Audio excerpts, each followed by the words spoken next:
Kembali ke Universal Talk bersama saya Swito Universal. Dan saya Rima Universal. Kali ini kita akan ngomongin soal apa nih, Pak? Kita akan bahas tentang Singapura sebagai destinasi studi. Wah, Singapura sebagai destinasi studi. Pasti seru banget ya. Iya. Tapi sebelumnya jangan lupa untuk Subscribe, like, komen, dan share. dan jangan lupa nyalakan notifikasinya. Singapura sebagai destinasi studi. Iya. Kenapa sih Pak kok Singapura dijadikan sebagai destinasi studi? Kelebihannya itu apa aja? Kenapa Singapura? Kenapa kelebihannya? Betul ya? Betul. Saya bikin beberapa kategori. Ada 4 kategori. Yang pertama, memilih Singapura itu pasti karena jarak. Oh, oke. Kalau gambarannya, jadi kalau dari Jakarta atau dari kota lain berapa lama Pak ke Singapura? Jadi Singapura itu kan lokasinya terletak di atas Medan. Betul. Ya, jadi dari Jakarta kalau kita naik pesawat hanya memakan waktu kurang dari 2 jam. Betul. Kalau dari Bali kurang dari 3 jam. Betul. Kalau dari Medan malah kurang dari 1 jam. Betul. Jadi secara destinasi it is very convenient. Oh iya, satu lagi Pak. Kalau dari Batam tinggal nyebrang naik ferry. Kalau dari Batam tinggal berenang. Oh, nggak Iya, bisa ya? nggak bisa. Tinggal pakai ferry. Betul sekali. Jadi satu lagi, karena lokasi Singapura dan lokasi Indonesia itu berdekatan secara mapping, itu menguntungkan sekali dari sisi jam yang membedakan antara Indonesia dengan Singapura. Perbedaan Selisihnya waktu sedikit ya? banget. Selisihnya cuma 1 jam sama Jakarta. Oke. Jadi sekarang kalau misalnya di Jakarta jam 9 pagi, berarti di Singapura jam 10 pagi. 1 jam lebih awal ya di Singapura ya. 1 jam lebih awal. Oke, Betul. jadi kalau mau kontek-kontekan atau ngabarin itu nggak perlu tunggu-tungguan atau ngitung waktu dulu ya. Betul. Kita nggak perlu ngecek gini, sudah tidur belum ya? Atau sudah bangun belum ya? Karena bedanya cuma 1 jam. Jadi itu alasan utama untuk orang-orang memilih Singapura. Perjalanan pesawat hanya butuh waktu 1 sampai 2 jam. Dari Bali paling jauh cuma 3 jam. Kemudian secara beda waktu, selisih waktu cuma 1 sampai 2 jam selisih waktunya. Oke. Itu yang pertama. Kalau yang kedua ini apa nih Pak? Yang kedua, negara Singapura adalah negara yang dalam tanda kutip aman. Oh oke. Aman Negara gimana nih? yang aman dalam kapasitas dari sisi kriminalitas, aman dalam kapasitas untuk student sekolah di sana. Oke. Transportasinya nyaman, ada MRT, ada bus. Saya nggak encourage students mengambil taksi ya, tapi jalan kaki pun di sana is very convenient. Bersih. Di mana-mana kalau di Singapura kita bisa lihat jarang ada sampah. Kalau buang sampah sembarangan, Didenda itu. kena denda, fine, $1,000. Wah, kalau di Indonesia sama orang Indonesia di Singapura, mereka di Indonesia di Singapura akan lebih takut untuk membuang sampah sembarangan.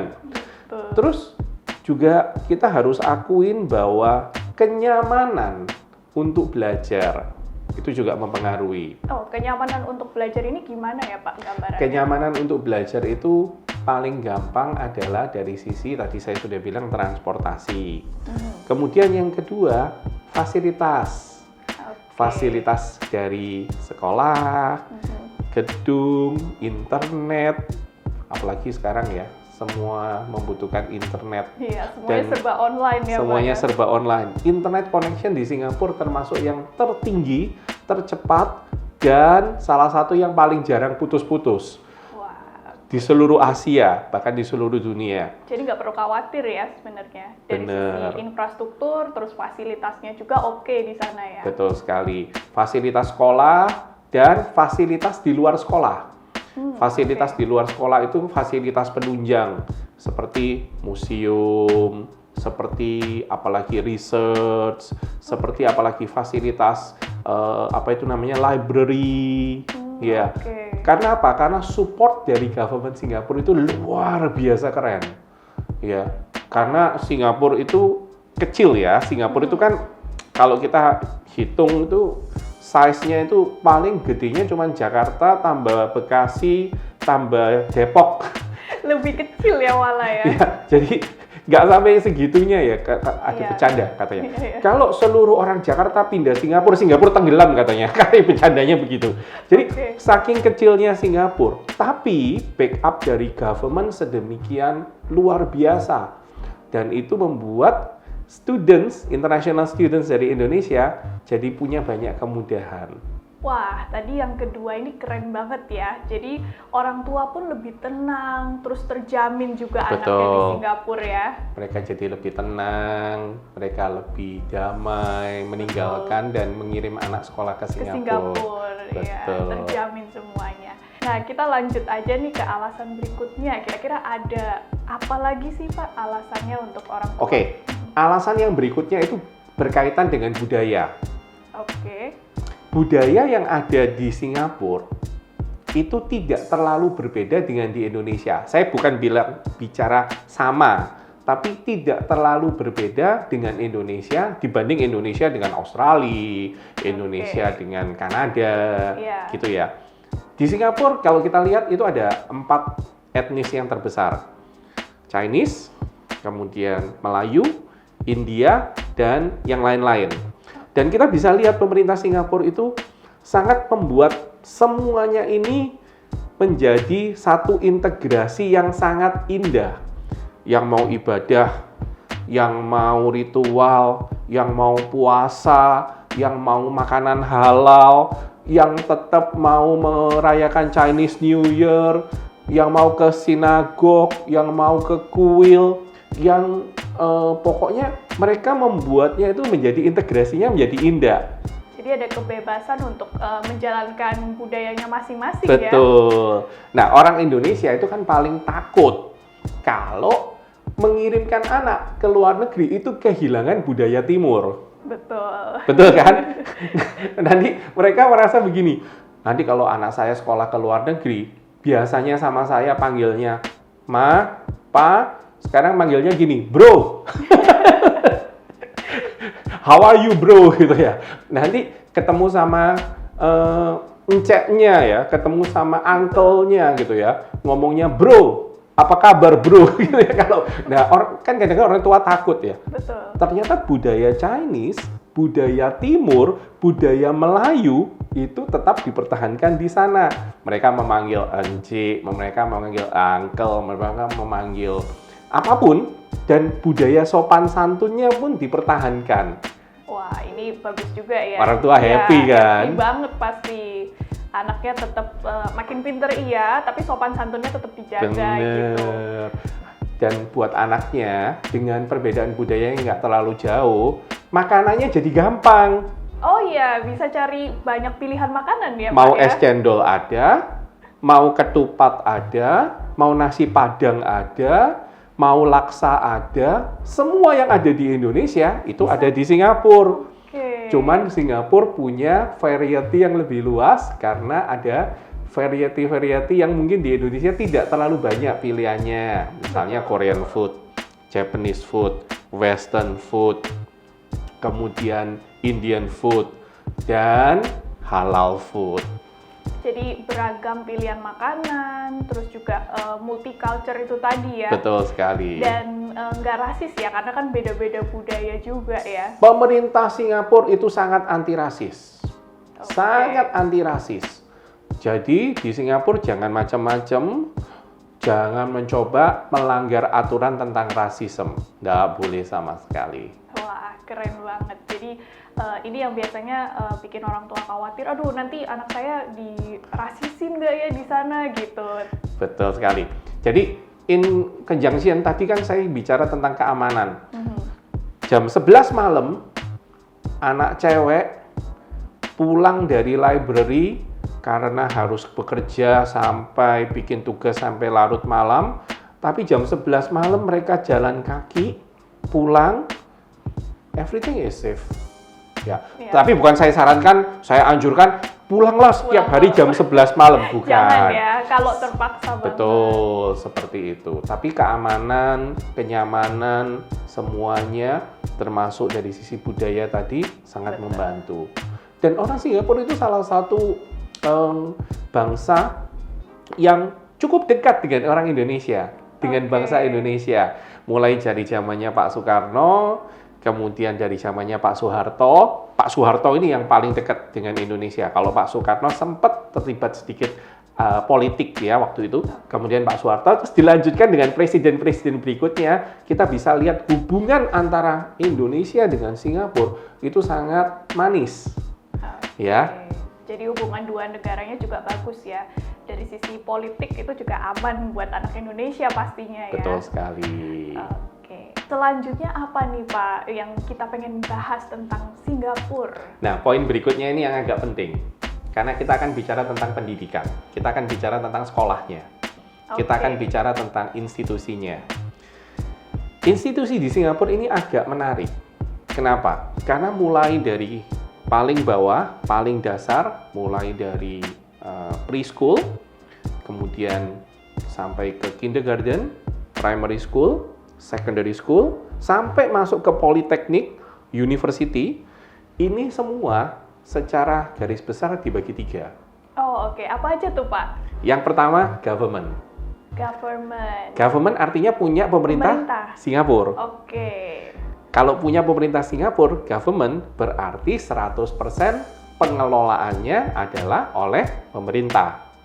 Oke. Contohnya adalah university-nya, National University of Singapore, NUS. Itu jadi benchmark-nya Singapura. Betul. Sekarang NTU juga ada ya? Nah, sekarang ada NTU, benchmark keduanya, Nanyang Technological University. Ini university yang belongs to the government. Oke. Ya.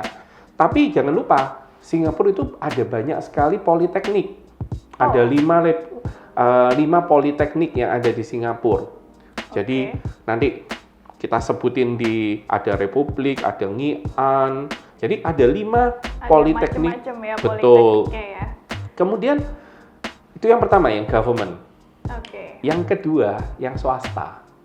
Yang swasta ini gimana Pak mekanismenya? Nah, yang swasta ini berarti bukan punya pemerintah, tapi diawasi oleh pemerintah Singapura. Oh, jadi sebetulnya meskipun swasta itu kualitasnya juga harus ada approval dulu ya? Nah, ini bagusnya di Singapura. Meskipun swasta, tapi pengawasannya oleh pemerintah Singapura. Dan jangan lupa, mengawasi Singapura yang size-nya segitu, yang cuma Jakarta Depok tadi, ya of course tidak terlalu susah. Jadi kita bisa lihat jarang sekali ditemukan Mickey Mouse School di Singapura.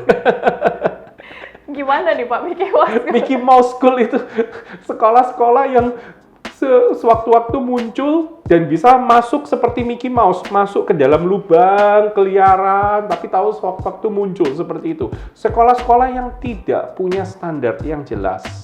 Seperti itu. Kayaknya kalau nggak salah, kalau misalnya satu sekolah menyalahi aturan itu bisa ditindak lanjut ya? Betul sekali. Jadi saya ulang sedikit penjelasannya tentang sekolah swasta. Sekolah swasta itu mulai dari SD, SMP, SMA, jadi primary school, secondary school, kemudian mereka punya university. Nah, saya langsung ngomong yang university. Universitas swasta itu menariknya adalah universitasnya ada di Singapura, tapi gelarnya bisa dari Singapura, UK, Amerika, Australia, Kanada, dan ini semua adalah bagian dari yang di-endorse oleh government Singapura. Wah. Asik kan? Menarik kan? Asik banget ini. Sekolahnya di mana? Di Singapura. Lulusnya dapat ijazahnya dari mana? Dari negara-negara itu dari lagi. UK.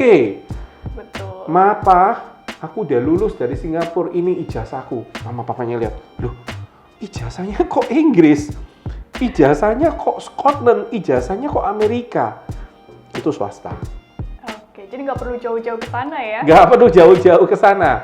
Hemat biaya Karena yang satu kalau di sana pakai pound sterling, di sini pakai Singapura dollar. Betul. Di sana harus terbangnya jauh, di sini terbangnya deket. Di sana nggak bisa makan laksa, di sini bisa makan laksa. Itu yang swasta. Itu menariknya di sana. Oke, kayaknya kita nanti akan bahas lebih lanjut soal yang swasta nih Pak, karena bakal panjang nih bahasannya. Boleh. Tapi yang ketiga saya sekarang sebutin dulu yang Oke. ketiga. Yang pertama tadi government, yang kedua tadi adalah swasta, yang ketiga ada Institute of Higher Learning, IHL. Ini gimana Pak? Ini agak menarik karena ini bicara tentang sekolah atau universitas yang sebetulnya itu bukan punya pemerintah Singapura, tapi diundang oleh pemerintah Singapura masuk ke Singapura untuk buka kampus. Wah, eksklusif banget dong ini ya Pak? Ya, ini memang punya sisi eksklusivitasnya tinggi. Contohnya adalah SPJ, Oke. salah satu sekolah yang sangat terkenal di Dubai dan di India, oleh pemerintah Singapura diundang masuk ke Singapura untuk membuka kampus di Singapura. Wah, ini keren banget ya. Lihat satu hal. Oke. Lihat bagaimana cerdasnya, smartnya pemerintah Singapura mengelola sistem pendidikan dengan cara mereka punya pemerintah, tapi mereka punya swasta yang mereka atur, mereka awasi, Betul. tapi mereka lihat yang bagus di luar, mereka bilang, sini dong, buka kampus di sini. Mereka ambil. Nah, jadinya semua benefitnya menjadi benefit untuk education Singapura. Jadi secara kualitas udah nggak diragukan lagi nih ya. Itu asiknya. Tapi kembali ke poin yang tadi, karena tiga-tiganya diawasin oleh pemerintah Singapura, jadinya sekolah yang ada adalah sekolah yang sudah lolos pengawasan. Betul. Jadi orang tua pun dari Indonesia kalau mereka cari sekolah di Singapura, sebetulnya itu cuman masalah cocok-cocokan. Jurusannya, lokasinya, kampusnya, asramanya, lebih ke cocok-cocokan. Kenapa? Karena pilihannya adalah pilihan yang sudah melewati standar internasional quality-nya pemerintah Singapura. Wah, asik banget ini. Udah tenang ya, tinggal yang mana nih yang Tinggal keluarin dompet bayar. Tinggal keluarin dompet bayar. bayar aja. Oke, seru banget. Pemerintah Singapura itu sangat hati-hati tentang pendidikan. Karena berangkat dari zaman dahulu bukan zaman purbakala, bukan. Tapi saya sudah di bidang pendidikan mulai tahun 1995. Dahulu pemerintah Singapura itu punya yang namanya SQC, Singapore Quality Class, sebagai standarisasi. Jadi semua sekolah harus punya SQC. Kalau nggak punya SQC, nggak bisa jalan. Dan lebih dari itu, nggak bisa terima international students. Oke. Seperti itu. Baru sesudah itu SQC diperbarui menjadi EduTrust. Nah, sekolah yang melewati EduTrust itu baru sekolah yang boleh menerima international student. Wah, jadi udah ada ininya ya, standarisasinya. Ada standarisasinya yang jelas. Betul. Dan jangan kaget kalau sudah sekolah itu lagi diaudit oleh EduTrust, mereka semua itu bisa sampai malam, selama 3 malam, 4 malam di sekolah, karena pemerintah kalau audit itu galaknya minta ampun. Mereka tidak mau ada dokumen atau ada birokrasi yang salah. Oke, nggak main-main ya. Mereka nggak main-main. Bener-bener serius banget untuk memperhatikan setiap aspek tentang Betul. pendidikan ini. Ada satu tambahan lagi, Kak Rima. Apa nih, Pak? Pernah dengar nggak sekolah-sekolah di Singapura, tapi sekolah-sekolah yang cuma sekolah 1 tahun atau 2 tahun, yang standarisasinya justru oleh WDA, Workforce Development Agency, dan WSQ, Workforce Skills Qualifications. Jadi kalau di Indonesia itu seperti Departemen Sumber Daya Manusia. Pernah dengar nggak? Masuk kategorinya apa nih, Nah, Pak? ini sekolah nih, tapi specialty school. Oke. Sekolah, tapi specialty school, di mana sekolah-sekolah seperti ini itu dijaga oleh pemerintah melalui Departemen WDA dan WSQ. Kenapa? Karena sekolah-sekolah ini adalah sekolah yang arahnya hands-on, skill, bukan teori. Arahnya untuk membentuk tenaga kerja gitu. Arahnya untuk membentuk tenaga kerja. Dan karena pemerintah Singapura nggak mau kecolongan, mereka bikin standar yang sangat jelas supaya lulusan dari sekolah ini, termasuk siswa internasional, termasuk siswa Indonesia, kalau lulus dari sekolah ini, sudah masuk di standar kualifikasi minimal untuk sumber daya manusianya di Singapura. Makanya jangan kaget kalau ngelihat students dari Indonesia yang masuk sekolah kulineri, betul. pastry and bakery, Betul. sekolah animation, musik, Macem-macem ya. sound engineering, sekolah apalagi yang art, dance, itu masuk ke Singapura, kemudian mereka kok bilang, aku sekolah di Singapura, tapi kok ternyata serius ya sekolahnya ya, studionya itu ternyata serius banget. Dan bahkan kita itu sering didatangi oleh government melalui WDA dan WSQ. Tapi menariknya dengan WDA dan WSQ itu mengendorse di sana, lulusan dari sini, aku boleh cari kerja di Singapura. Parents, are you happy with your kids cari kerja di Singapura? Saya nggak tahu jawabannya, mereka happy apa enggak, saya nggak tahu. Tapi ini kesempatan yang diberikan. Oke. Dan ini Ya. cuma sekolahnya kebanyakan 1 tahun, 2 tahun gitu ya. Sekolahnya hanya 1-2 tahun. Kecuali setelah sekolah 1-2 tahun, mereka suka, mereka happy, dan mereka pengen perpanjang sampai ngambil ke bachelor. Mereka pengen transfer sampai ke bachelor. Seperti itu. Oke. Makanya kalau ada orang tua yang bilang, aku kok kaget sih lihat anakku kok pengen masuk jurusan kulineri, masak. Aku kok kaget sih anakku tuh kepingin jadi songwriter, kepingin jadi artis, kepingin sound engineering, kepingin animator, games design, special effect. Itu semua ada di Singapura. Lengkap banget ya pilihannya, jadi macam-macam dari bisnis sampai yang tadi sound engineering itu juga. Betul sekali. Wah, udah nggak pusing lagi deh. Udah nggak usah pusing lagi. Yang penting cuman anaknya harus masuk di bidang yang memang mereka sendiri paling mau dan paling suka. Ya, harus Gitu aja. harus sesuai. Dan yang pasti kalau udah masuk harus serius ya. Serius belajar. Jangan merasa sekolahnya cuman animasi, sekolahnya cuman gambar, sketching, di depan komputer, tapi proyeknya cuy. Tapi asiknya juga, presentasinya itu seringkali di depan orang-orang industri. Oke. Presentasinya di hadapan orang-orang yang punya pabrik-pabrik games. Wah, ini petinggi-petinggi company gitu ya. Asik ini kalau sudah gitu. Nanti lain kali kita akan bahas khusus tentang Ya, poin kayaknya ini. kita butuh deh Betul. lanjutannya. Karena Jadi itu, saya kasih kesimpulan sedikit ya dari sisi pendidikan. Jadi satu sekolah pemerintah itu punya banyak sekolah. 2 sekolah swasta. Sekolah swasta jangan khawatir karena sekolah swasta ini di bawah aturan pemerintah, diawasi oleh pemerintah. 3 IHL, Institute of Higher Learning. Kemudian ada yang namanya specialty school. Jadi ini secara singkat resume dari apa yang kita bahas hari ini. wah asik banget. Ya, aman, nyaman, budayanya juga nggak terlalu berbeda, waktunya juga jaraknya deket, Betul sekali. pilihannya banyak lagi.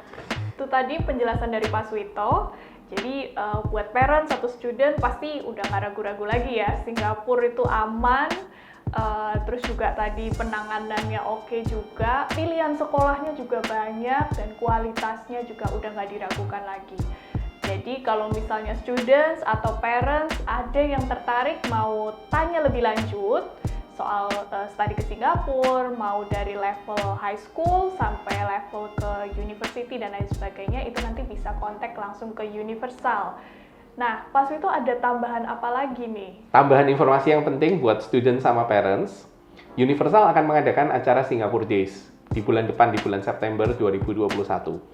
Kalau yang pengen tahu, nggak mau ketinggalan, nggak mau rugi, lihat di Instagram kita universal_JKT, lihat di Facebook kita Universal Services Jakarta, lihat di YouTube, dan lihat di TikTok. Karena semua akan kita update di sana. Salam dari Suwito Universal. Salam dari Rima Universal.